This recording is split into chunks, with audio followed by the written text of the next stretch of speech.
good morning. Welcome to my channel. This is Leslie Paraiso.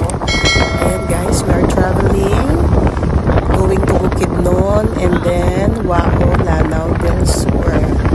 Yan, dumadaan kami sa Talakag. So, yung panahon na yan is maulan. Maulan siya, pero patigil-tigil siya. Unpredictable talaga ang weather dyan sa Talakag, guys. Minsan mainit, tas maya-maya biglang didilim, makulimlim, tapos uulan. So, ayan. Gustong-gusto ko pag nagtatravel kami dito kasi napakaganda ng daan. At the same time, napakalamig ng weather. Talagang ini-enjoy ko yung hangin na malamig. Sobrang nai-enjoy ko yung views. Ang ganda talaga ng mga dito, mga view dito, guys. Bundok, ganyan. Ganda. So, ayan, kasama ko si mother, si father, ang aking sis. Ayan. Selfie ko na kami. Picture. Kaway sa ayan, at ang aking pamakay na sa likod nakatulog. At ang nag-drive is ang aking kapatid. At ang kanyang asawa ay nasa harap nakaupo. So, ayan, guys. Pabebe muna, pabebe.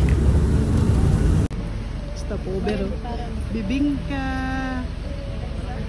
Ayan, oh. Init pa ang bingka. Tagsing ko lang. Oh. Yeah. Tikman natin yung bingka.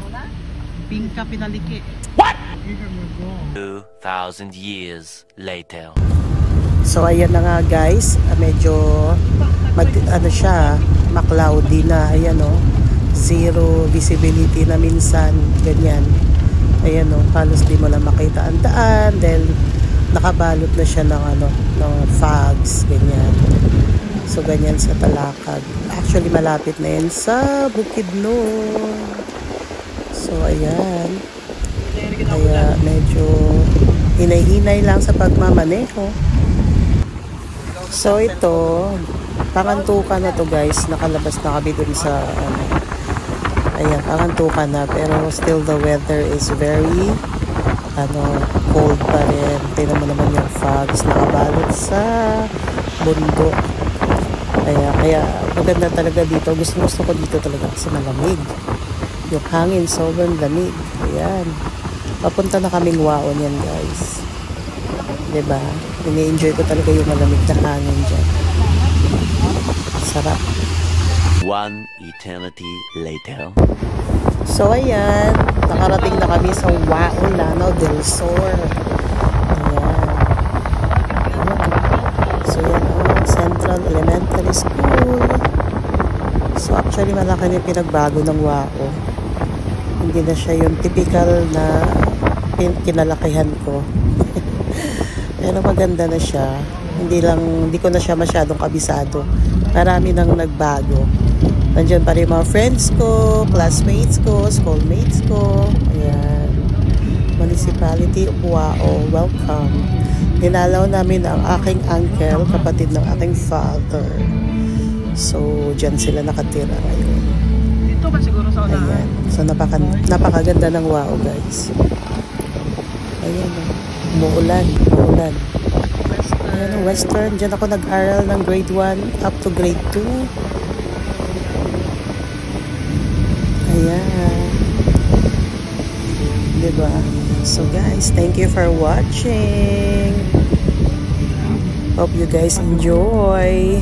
Ayan ang pinaka-sentro ng Wao. Ikot-ikot lang kami dyan. Ayan, o. So, marami ng changes. Wala akong nakitang classmate o kaibigan kasi hindi ko na alam saan sila na-relocate. Kasi bago na eh. Dati dyan kami nakatira sa Merkado. Yung bahay ng aking lolo at lola. Ngayon, wala na. So, meron din silang shop dati dyan. So, ngayon, wala na. Ayan, o. Marami ng bago. Thank you.